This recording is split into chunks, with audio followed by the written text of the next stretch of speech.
नमस्कार. मी आज स्वतःला धन्य समजतो की मला आजच्या दिवशी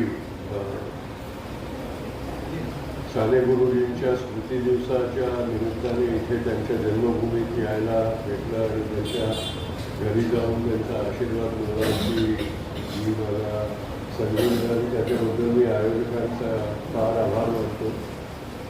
कारण बापूजींचं माझ्या पंजोबांचं जे एक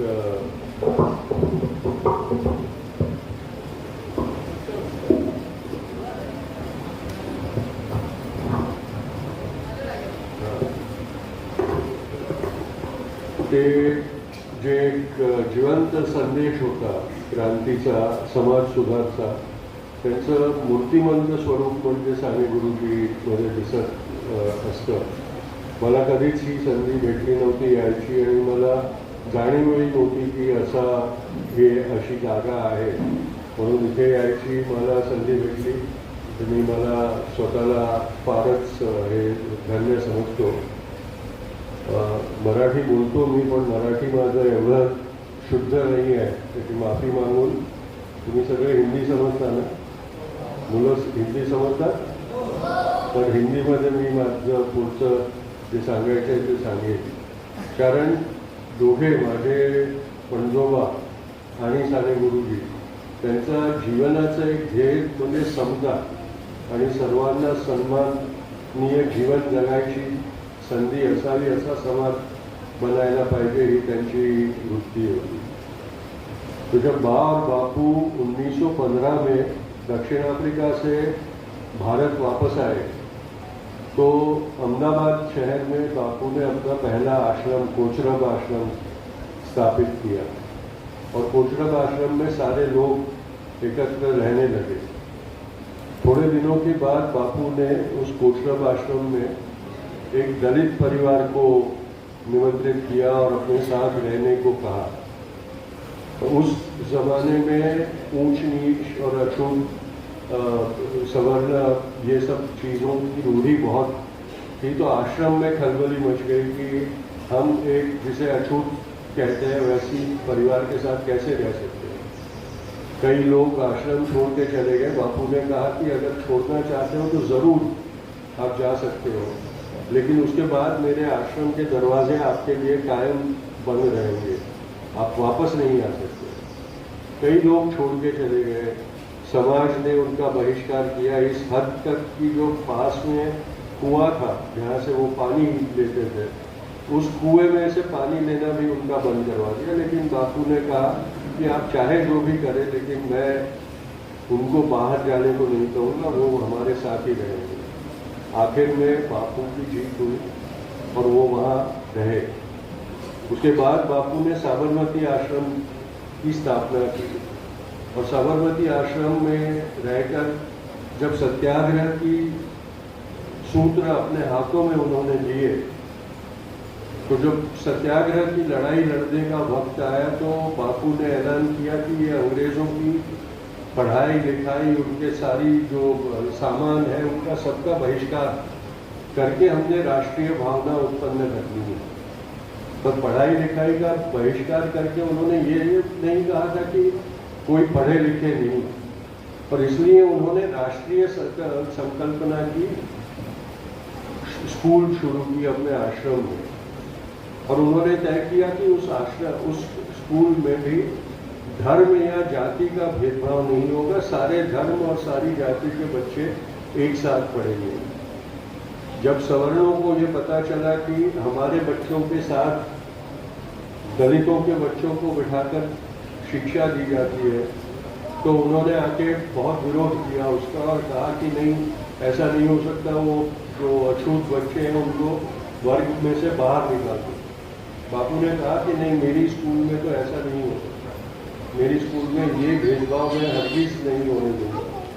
तो उनको जो मदद दी जाती थी पैसे के रूप में स्कूल चलाने के लिए, आश्रम चलाने के लिए, वो बंद कर दी गई.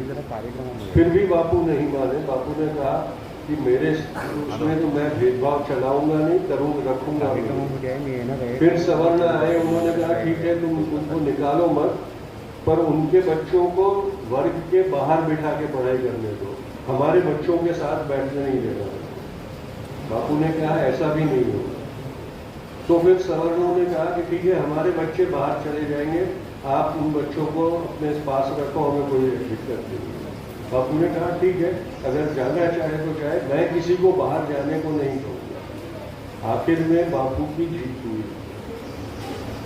आपको मालूम है कि साने गुरुजी ने पंढरपुर में हरिजनों को प्रवेश मिलने के लिए सत्याग्रह किया।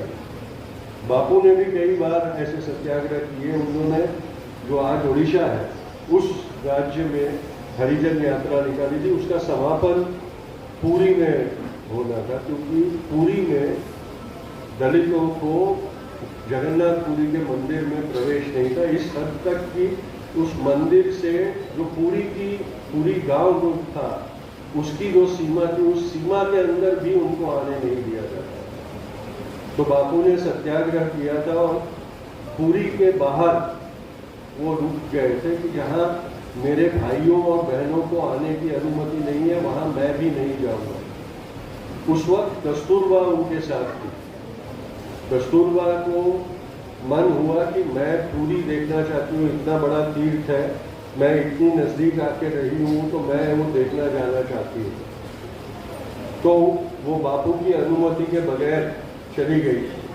और फिर वहाँ मंदिर के पास जाने के बाद उनके मन में ये हुआ कि इतना पवित्र मंदिर है और मैं यहाँ तक आई हूँ, तो मैं मंदिर में जाकर पूजा क्यों न करूँ। उन्होंने जाकर पूजा भी की। ये बात बापू को पता चला। सबको ये लगा कि अब बापू बहुत गुस्सा होंगे, वो शायद उपवास करेंगे, शिक्षा देंगे कस्तूरबा को। पर बापू ने कहा कि ये मेरी गलती है।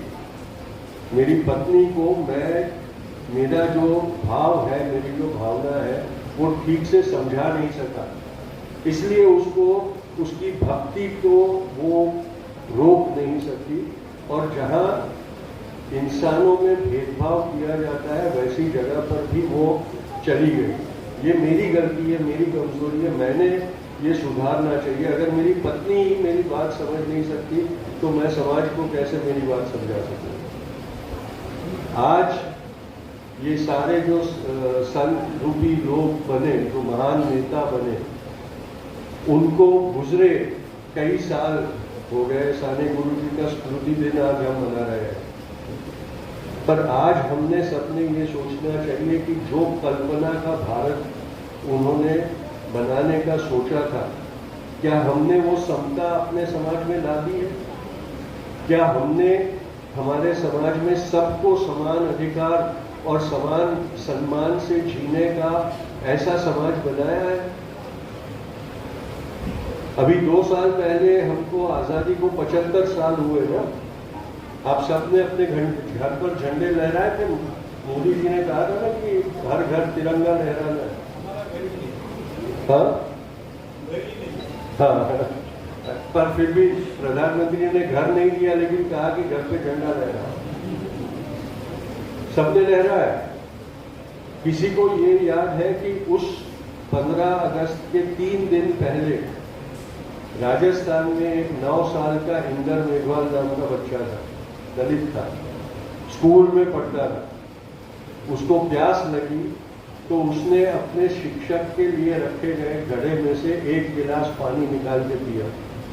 इंदर मेघवाल दलित था, उसका शिक्षक सवर्ण था। जब उसको शिक्षक को पता चला कि दलित लड़के ने मेरे घड़े में से पानी पिया, तो उस शिक्षक ने उस 9 साल के बच्चे को इतना मारा कि वो मर गया। 75 साल के साथ हुए भारत में ऐसी घटना घटी। ऐसा समाज आज भी इस भारत में है जो ये भेदभाव करता रहता है। हम सब उनके साथ रहते हैं, उनके बीच में रहते हैं।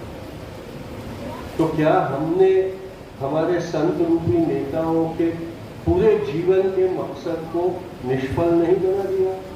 क्या हमने अपने आप के अंदर देखकर ये नहीं अपने आप को पूछना चाहिए कि इसमें मेरी क्या गलती है कि ऐसा समाज है जहाँ ये कृत्य तो घटता है, लेकिन उस कृत्य के लिए हमें नफरत नहीं होती, हमें गुस्सा नहीं होता, हम अपना जीवन सामान्य रूप से जीते रहते हैं, हमें कोई फर्क नहीं पड़ता। उसके बाद हमने ये प्रश्न पूछना चाहिए कि आज समाज के रूप में क्या हमें साने गुरुजी की भक्ति और स्तुति करने का, दावा करने का अधिकार रहता है? क्या साने गुरुजी ने, अगर उनके जीवन काल में ऐसी घटना घटी होती तो क्या वो चुपचाप अपने घर में बैठे रहते? ये प्रश्न पूछना, मैं बच्चों को भी ये प्रश्न पूछता हूँ और बुजुर्ग जो बड़े बैठे हैं उनको भी ये प्रश्न पूछता हूँ कि हम ऐसा समाज क्यों सहते हैं? कब तक सहते रहेंगे ये ऐसे समाज में ऐसा अन्याय, ऐसी अमानवीय कृतियों को हम तब तक चुपचाप बैठे सहते रहेंगे? उसके बाद ये सारी जो हम प्रयास करते रहते हैं उनको जीवंत रखने का, उनके संदेश को जीवंत रखने का, उसका मतलब क्या हो? आज हमने नथुराम गोडसे ने बापू की सीने में 3 गोलियां मार के उनकी हत्या कर दी, लेकिन हमारे उदासीनता से क्या हम बार बार ऐसी घटनाओं के बाद उनकी हत्या नहीं करते हैं? मेरी बात में एक बात आपसे कहकर खत्म करूंगा। ये करीबन 46 की बात है। हमारा देश आजाद होने ही वाला था। अंग्रेजों ने ये कबूल कर लिया था, सिर्फ आखिरी थोड़े ये बाकी थे, वार्तालाप बाकी थे। बापू को पता चला कि सरदार पटेल की सेहत, उनकी तबीयत ठीक नहीं रहती है। बापू को चिंता थी कि इस सब कार्यकाल में सरदार पटेल अपनी तबीयत की तरफ दुर्लक्ष्य कर रहे हैं। उन्होंने सरदार पटेल को खत लिखकर कहा कि आप सब काम छोड़कर मेरे पास पूना आ जाइए। तब बापू पूना में रह रहे थे। वहां मेरी निगरानी में आपके का इलाज करवाना चाहता हूं मैं। सरदार पटेल दिल्ली से पूना आ गए बापू के पास। बापू भी सबके साथ पूना रहने लगे। उस वक्त मेरे पिताजी, जो अब पिछले साल गुजर गए, वो भी बापू के साथ रह रहे थे। तो उन्होंने ये बात मुझे कही थी कि बापू ने सबको कहा था कि सुबह 5 बजे से लेकर करीबन 9 बजे तक 4 घंटे के वक्त में वो सरदार पटेल के इलाज की निगरानी करेंगे। इसलिए किसी ने भी उनको बुलाना नहीं है, वो किसी को मिलेंगे नहीं, किसी से बात नहीं करेंगे। और सब बच्चों को कह दिया था कि ये इंतजाम तुमने करना है। एक दिन एक युवक वहां आया, उसके हाथ में एक बड़ी टोकरी थी, तो बहुत अच्छी तरह से वो टोकरी को सजा धजा के लाया था। और उसने कहा कि मैं गांधी से मिलना चाहता हूँ, गांधी के लिए मैं ये तोहफा लाया हूँ, वो उसको देना चाहता हूँ। तो मेरे पिताजी ने कहा कि भाई बापू तो अभी व्यस्त हैं और वो 3-4 घंटे किसी को मिलेंगे नहीं। अगर आप चाहो तो आप बैठ सकते हो, इंतजार कर सकते हो। तो थोड़ी देर वो युवक बैठा रहा। फिर उसने कहा कि मेरे पास वक्त नहीं है, पर उसने ये कहा कि मैं ये गांधी के लिए तोहफा लाया हूँ, वो तोहफा गांधी को ही देना है और वो गांधी ही खोले, किसी और ने वो खोलना नहीं है। तो मेरे पिताजी ने कहा कि ठीक है, तुम बापू के लिए तोहफा लाए हो तो हम बापू को दे देंगे और बापू खोल के देख लेंगे उसमें क्या है।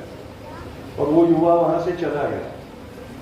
जब बापू अपना सब काम करने के बाद आराम कर रहे थे तो मेरे पिताजी ने जाके उनको कहा कि बापू आपको किसी ने, आपके दोस्त ने बहुत शानदार बड़ा तोहफा ला के दिया है। हम सब चाहते हैं कि वो देखें, क्योंकि कुछ अच्छी चीजें उसमें से निकल सकती है। तो बापू ने कहा ठीक है, ले आओ, देखते हैं क्या है।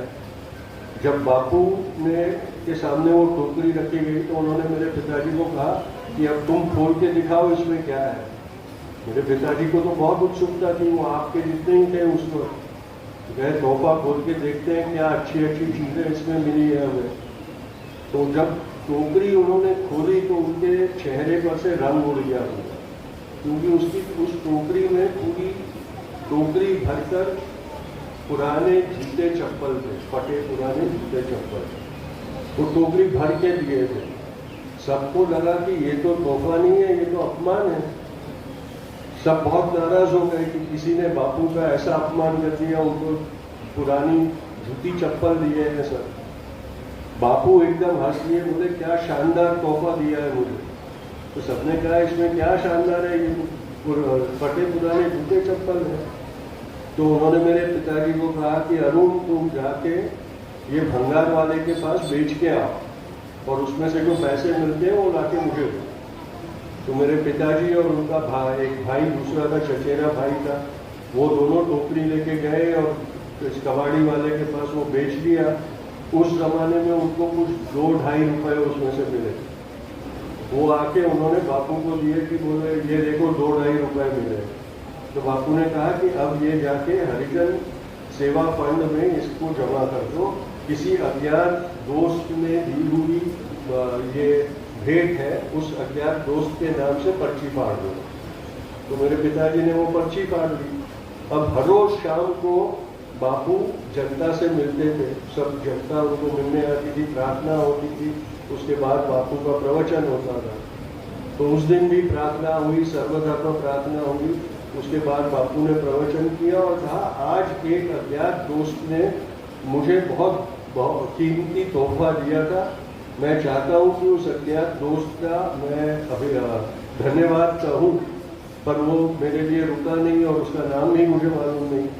तो अगर किसी को मालूम है तो उसको मेरा धन्यवाद कहना और कहना कि वो बेच के मैंने जो 2.5 रुपए कमाए वो मैंने हरिजन फंड में उसके नाम से जमा कर दिए, तो उसका भी मैं धन्यवाद अदा। वो युवक वहाँ उपस्थित था क्योंकि वो देखना चाहता था कि गांधी गुस्सा होता है कि नहीं। तो वो गुस्सा हो गया कि तुमने ऐसा कैसे किया, मैंने तोहफा दिया और तुमने बेच दिया। बोले वो तो मेरी चीज थी, अब वो पैसा मेरा है, मुझे वापस कर दो। तो बापू ने कहा कि भाई तुमने तोहफा दिया, मैंने तोहफा कबूल किया, तो वो तोहफा मेरा हो गया, तो मैं जो करना चाहूँ कर सकता हूँ। अब तो मैंने वो पैसा जमा कर दिया है फंड में, तो वो मैं वापस नहीं ले सकता हूँ, तो तुम्हारा धन्यवाद कह सकता हूँ और फिर ये खत्म बात है। वो लड़का बहुत गुस्सा हो गया और गालियाँ देने लगा। तो फिर स्वयंसेवक जो थे उनको लगा कि इसको अब दूर कर दिया जाए, तो उसको सभा में से बाहर निकाल के ले गए। थोड़े दिनों में सब वो मामला भूल गए। मेरे पिताजी अपने माँ बाप के साथ दक्षिण अफ्रीका में रहते थे, तो वो भी चले गए दक्षिण अफ्रीका। मेरी दादी और मेरे पिताजी दोनों दक्षिण अफ्रीका चले गए। सन 48 में 30 जनवरी को बापू की हत्या हुई और उस हत्या की खबर जब दक्षिण अफ्रीका के अखबारों में छपी तो उस अखबार में हत्या की खबर के साथ साथ हत्यारे का फोटो भी छपा था। जब मेरी दादी ने वो फोटो देखा तो उसने मेरे पिताजी को बुलाया, बोले अरुण ये फोटो देखो, तस्वीर देखो हत्यारे की। तो पिताजी ने देखी, बोले ये वही तो आदमी है जिसने बापू को पूना में चप्पल दिए थे। वो नथुरामी था जो आके बापू को उस वक्त चप्पलों की भरी टोकरी देके गया था। अब आप ये बच्चों को सीखने की बात है कि नथुराम ने बापू का अपमान करने की कोशिश की, उनको गुस्सा दिलाने की कोशिश की, लेकिन बापू ने अस्वीकार कर लिया कि मैं अपमान नहीं सहूंगा, मैं मानूंगा ही नहीं कि तुमने अपमान किया है, मैं तो तुम्हारा धन्यवाद अदा करूंगा। मेरे दिल में तुम्हारे लिए कोई भी द्वेष नहीं है। तो बापू को कोई गुस्सा नहीं आया, उनको अपमान नहीं लगा और वो अपनी जिंदगी चलाते रहे। लेकिन गांधी का द्वेष नथुराम के दिल में इतना भरा गया था कि आखिर में उसने उस द्वेष के चलते बापू की हत्या कर डाली। गुस्से का जो परिणाम आता है ये आप लोगों ने सबने सोचा है। कई बार आपके दोस्त होते हैं ना, कभी रूठ जाते हो आप कि उसने मेरे साथ अच्छी तरह बर्ताव नहीं किया, उसने मेरा अपमान कर दिया, उसने अच्छी तरह से मेरे से बात नहीं की, जाओ पट्टी कर दी, फिर दुश्मनी हो जाती है। पर कोई आपके साथ कैसा भी व्यवहार करे, आप उससे गुस्सा ही ना हो तो वैमनस्य नहीं होगा ना, और सब प्रेम भाव से रहते रहेंगे। तो साने गुरु जी का जो संदेश है कि सब में प्रेम ही हमारा सबसे बेहतरीन धर्म है और प्रेम से सब लोगों ने दोस्ती से एक दूसरे के साथ रहना है, तो यही सब लोग तो कहते रहते हैं। तो ये बातें हमने समझना, ये बातों को हमने ध्यान रखना बहुत जरूरी है। तुम लोग अभी बहुत बच्चे हो, ये बातें आप समझो, उसको अपने जीवन में उतारने की कोशिश करो तो आप बेहतर इंसान बनोगे। क्योंकि एक याद रखना है कि मोहनदास करमचंद गांधी हो या साने गुरुजी हो, वो शुरुआत में तो बहुत सामान्य व्यक्ति थे। अपने जीवन को जीने के ढंग के कारण हम उनका आदर करने लगे हैं, और ये हम सब कर सकते हैं। हम सब उनके बताए रास्ते पर अगर जितने कदम हम चल सके उतने अगर चलने की कोशिश करेंगे तो उसके बाद हम बेहतर इंसान ही बनेंगे, खराब कभी नहीं बनेंगे। ये याद रखिएगा। और ऐसे दिनों में अपने आप को ऐसे प्रेरित करिए कि मैं कोशिश करके इनके दिखाए हुए मार्ग पर थोड़े कदम चलने की कोशिश करूँगा या करूँगी, और फिर जो नतीजा हो वो हम देखते रहेंगे। आप सबका बहुत बहुत शुक्रिया। मैं जानता हूँ आप बहुत वक्त से यहाँ बैठे हैं सब, और अब शायद भूख भी लगी होगी, कंटाला भी आता होगा, तो आपने हमारे लिए इंतज़ार किया, इसलिए आप सबका बहुत बहुत शुक्रिया। धन्यवाद। जय हिंद।